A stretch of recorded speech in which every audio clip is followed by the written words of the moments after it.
Okay. No, we do Skybridge. All right, folks, my next guest says private equity and private credit have presented themselves as earnings excess, like what they've been able to do, and you can see the 5-year return as being all skill, right? But he says, guess what? We've discovered, and he says, to put it politely, that's horse manure. So the question is, has their luck run out? I'm going to bring in Simplify Asset Management Portfolio Manager and the Chief Strategist, Mike Green.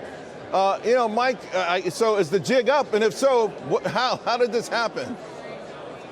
Well, we're certainly starting to see evidence that there is a questioning of the thematic story in private credit and private equity, which was the idea that they had access to proprietary deal flow, that they were somehow much better than traditional companies at managing them, that they were bringing over skill.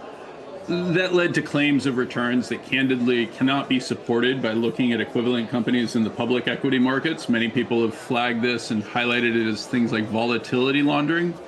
I think it's probably a little bit further, which is simply that these companies are not able to generate the returns, particularly in a higher interest rate environment. And at the end of the day, it all boils back down to the corporate sector's ability to generate extraordinary profit to meet not just the higher leverage amounts, but also the much higher interest rates that we now have post-2022. Speaking of leverage, the history, reading a note, the history of private credit is actually sort of a rebranding from leverage buyouts. And anyone who's been around the market for, let's say, 20 years or more, that's a term that sends shivers down your spine. So I can see why maybe they did the rebranding. What's the threat, though? Is there a threat to the rest of the market, to the economy? A contagion effect possible if they continue to have some issues? Well, the really key component, you showed the relative returns that have been claimed, right? So we're looking at something in the neighborhood of cumulative expected returns or cumulative returns from private equity claiming 113% gain over the last 5 years, whereas their levered equivalents are down 6%, right? Now, what that means is that the investors, like the large endowments, Harvard, Yale, et cetera, that have allocated significantly to these private assets are seeing their cash and liquidity begin to deteriorate sharply because the payouts are actually declining.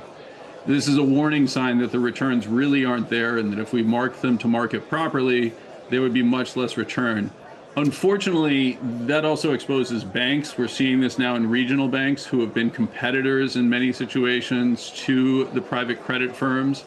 They don't have the same access that the large money center banks do, and as a result, they've been forced to chase after underwriting. We're finding out that the quality there is deteriorated and that there is significant evidence of fraud.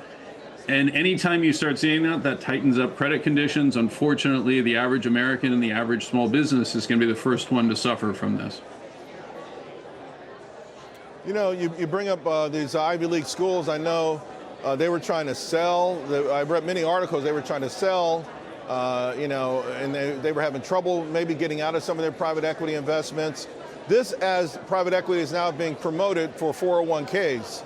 Now, it's a big area, right? It's huge, and we don't want to put them all in the same bucket per se. But what protects retail investors who are less sophisticated but hear about these massive potential returns in that environment for putting the wrong thing in their 401k?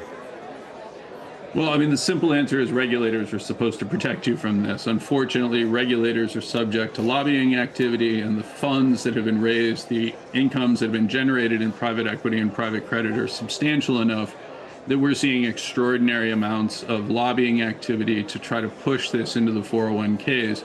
The simple reality is they're trying to sell these equities and loans at levels that are consistent with their posted prices, recognizing that nobody is really there to protect that individual investor at this point. It's one of the reasons that I speak so freely about it, is to highlight to your viewers that these are not democratization opportunities. These are bailout opportunities for you to bail out extraordinarily wealthy and successful private credit and private equity funds.